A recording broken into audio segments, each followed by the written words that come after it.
Wow! Welcome to the Weedless Sword YouTube channel. Here's an important update to the Weedless Sword. Inventor and developer, John Hernandez. Hello, this is John Hernandez, and I am the product developer of the Weedless Sword.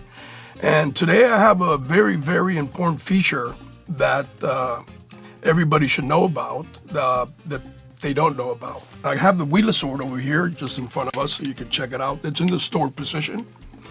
So we have it with us here. There it is, the Weedless Sword. That's how actually it looks when it's stored.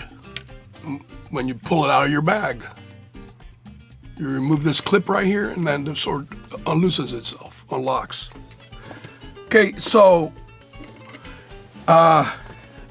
if you've seen all the videos, and before you see this video, I recommend you look at all the videos before, or at least a couple of them, including the demo, where I'm on the boat and I'm attaching this universal rope cleat base to the boat. This is knowledge that nobody has, that has been hidden from the public. And that knowledge is that actually the Weedless Sword goes on the boat, not with a universal base that goes on a rope cleat, because not all boats have the rope cleat in the exact location it needs to be for the Weedless Sword to work correctly. So, with that said, the Weedless Sword actually goes with a base. That's how we always had it. We always had it with a permanent base on the boat.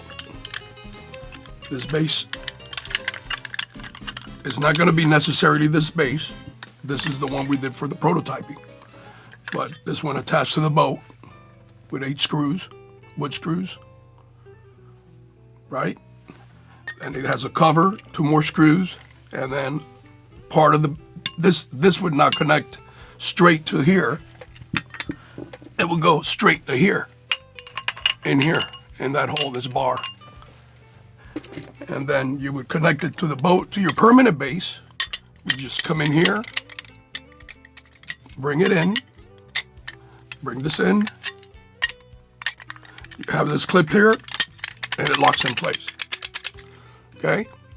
So you will have a permanent base on your boat. And the reason that we did this base was because when we would tell folks about the invention, going back 10 years, they would express themselves that they weren't going to make any hole on their boat to put the Weedless Sword on. And that's not going to happen.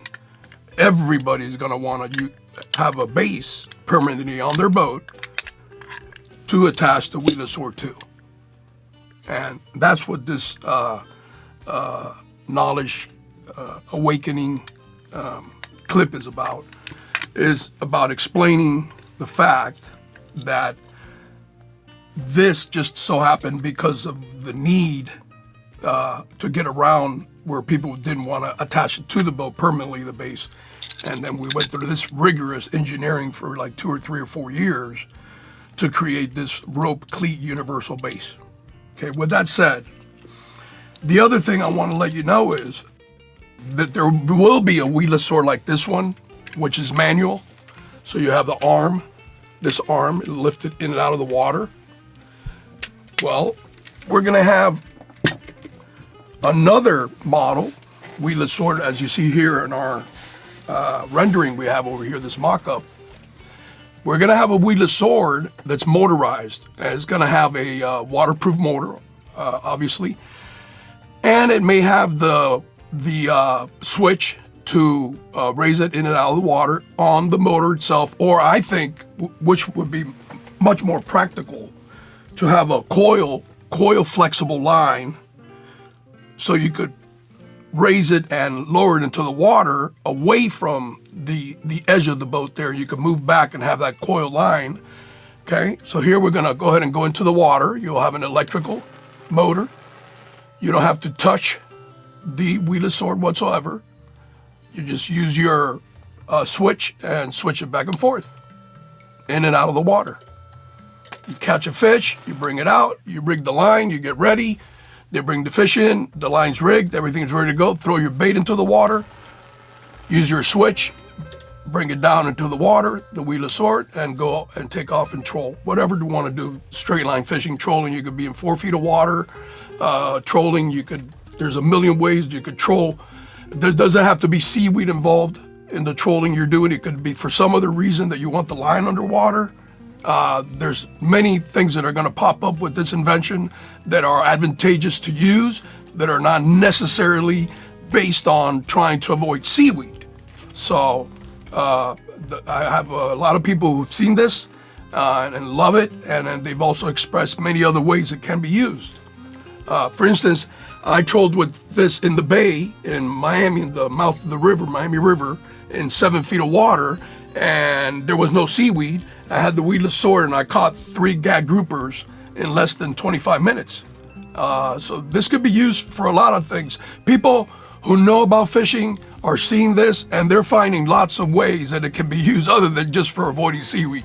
That's for sure. And, in the 17 years I've been at this invention, which right now we're seeking investors. We have an ad, a whole page ad that came out in the Florida Sports Fishing Magazine for March and April. You could go and pick up your Florida Sports Fishing Magazine, go into page 60. We have a 1-page ad seeking investors. All we need is investors, and everything I spoke about right now could come into fruition, and we could go ahead and start getting the Weedless Sword out there in the market. And that's what I wanted to say. Have a good day. Thank you.